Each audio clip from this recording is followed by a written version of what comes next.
Today I'm going to show you how to make a hearty Japanese curry without using those instant roux blocks. So stick around.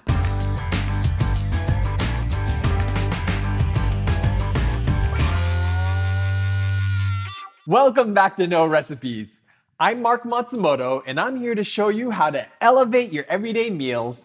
So hit that subscribe button and ring that bell so you don't miss out. If you've never heard of it before, Japanese curry may sound like a bit of an odd idea, but it was brought to Japan over 150 years ago by the British. And since then, it's gone on to become one of the most popular home-cooked meals here in Japan. Unlike Thai or Indian curries, Japanese curry is sweeter and thicker, which makes it the perfect accompaniment for rice during the colder months of the year. These days, most households use these instant roux blocks to make it, but it's loaded with questionable additives, and I actually don't think it makes the process that much easier. So I like making mine from scratch. If you've been watching this channel for long, you may remember that I first posted my Japanese kare raisu about 10 years ago. But since then, I've made a bunch of improvements to the process and to the ingredients. So here's how to make the best Japanese curry from scratch. The first thing you're gonna need is about 750 grams of your favorite protein. I'm using skin-on chicken thighs along with a tablespoon of oil to brown it. For the aromatics, I've got 30 grams of ginger, 20 grams of garlic, 600 grams of onions, a quarter cup of water, an 1/8 teaspoon baking soda, 1 teaspoon salt, 70 grams of carrots, a ripe banana, and 24 grams of Japanese curry powder.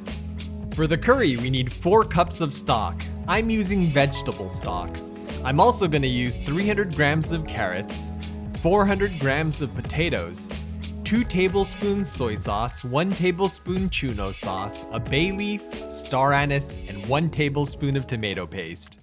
The first thing we're gonna do is mix a solution of a quarter cup water with the salt and baking soda, and then stir that together until it's dissolved. I'll explain more later, but this is gonna speed up the caramelization of the onions. The key to a flavorful Japanese curry, whether you're using a roux or not, is to caramelize the aromatics. This can take over an hour to do properly, but I've found a few tricks to speed things up, and chopping the onions finely is the first one. This works by creating more surface area that can come into contact with the pan, which speeds things up.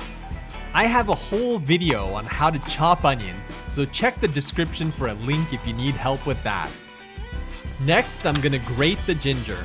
This is a Japanese style grater meant for daikon, but I love it because the gaps prevent the teeth from getting clogged up. If you don't have one, you can use the rasp on a box grater, or just mince it up finely. Now I'm gonna grate the garlic as well.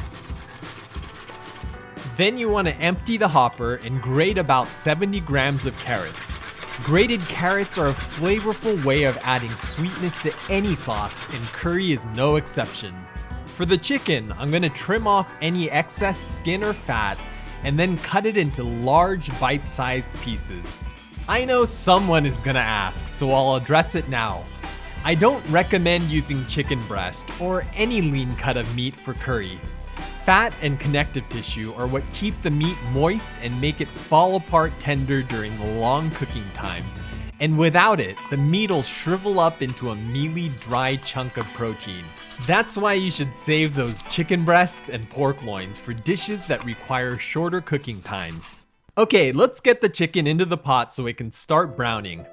I've got a large Dutch oven preheating over medium-high heat that I'm adding the oil to, and then I'm gonna arrange the chicken in it skin side down. If the chicken doesn't all fit, get as many in as you can and then save the rest for adding to the curry later.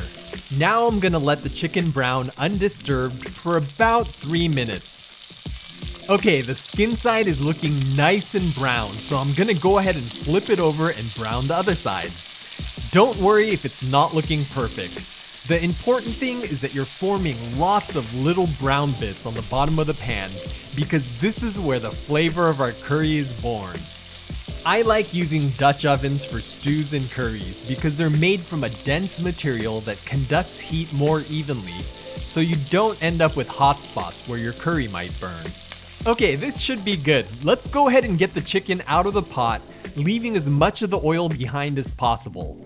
Now I'm gonna add the ginger and garlic and fry this until it's extremely fragrant and very brown. You'll probably end up with a growing patch of brown fond on the bottom of your pan, but don't panic. You want to get that layer as brown as possible without burning it, so just remind yourself that fond is flavor. Once it's looking like this, I'm gonna go ahead and add the onions. Then you want to add the baking soda solution and give it a quick stir. You want to cover it with a lid before the water has a chance to evaporate, so do this quickly.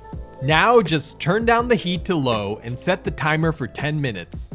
While we're waiting for the onions to steam, let's cut the veggies up.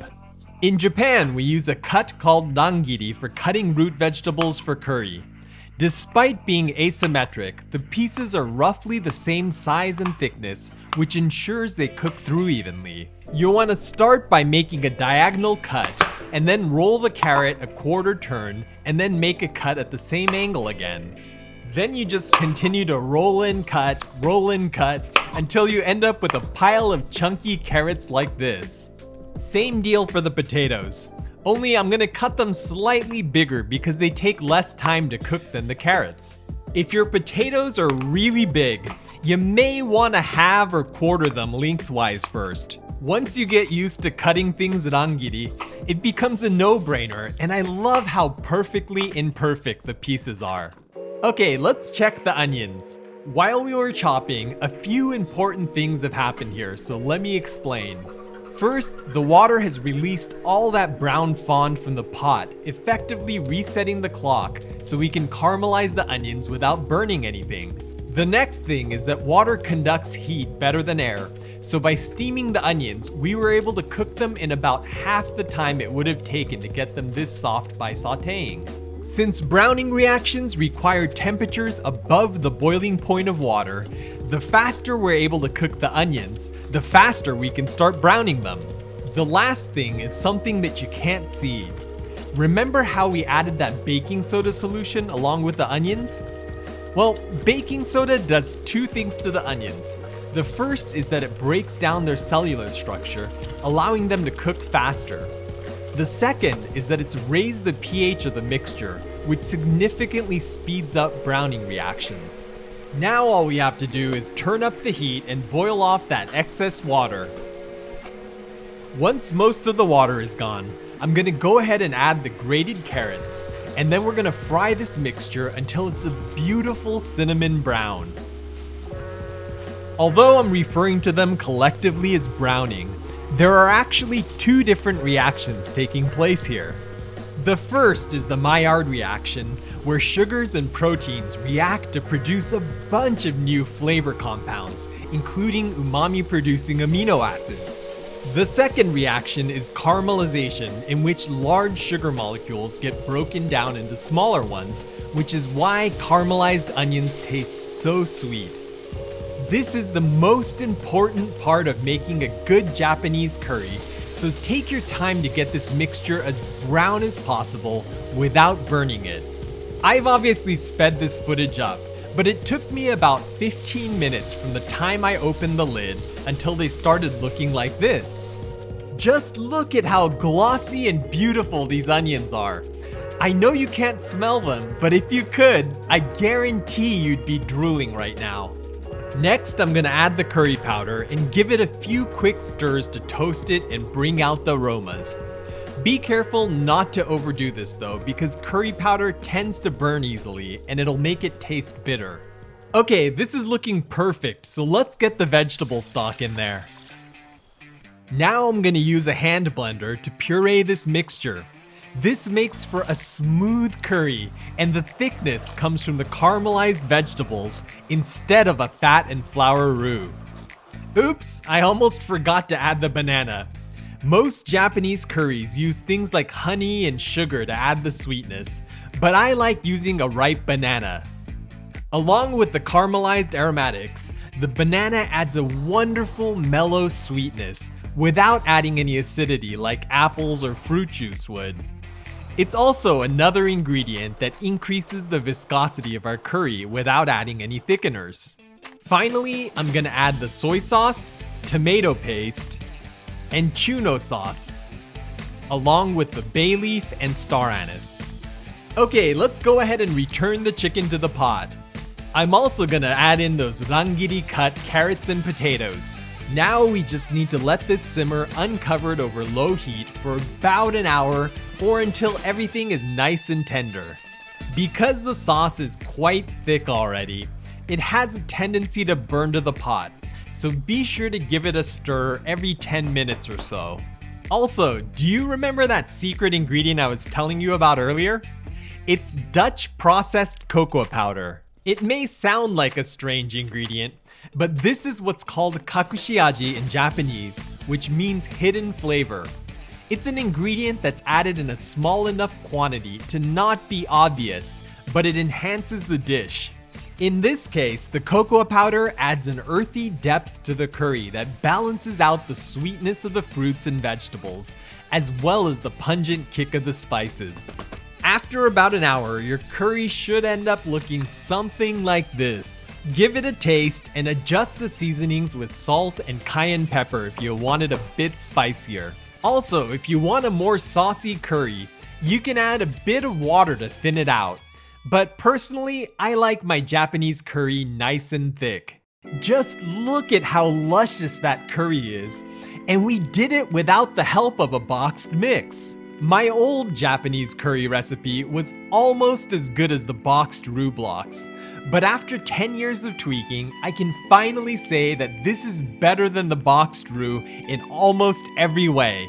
It tastes better, it's better for you, and it only requires a marginal increase in effort. As with most stews, Japanese curry tastes better the second day, so be sure to make enough of it so you have some leftovers. For most Japanese people, kare raisu is the ultimate comfort food that reminds us of mom's home cooking.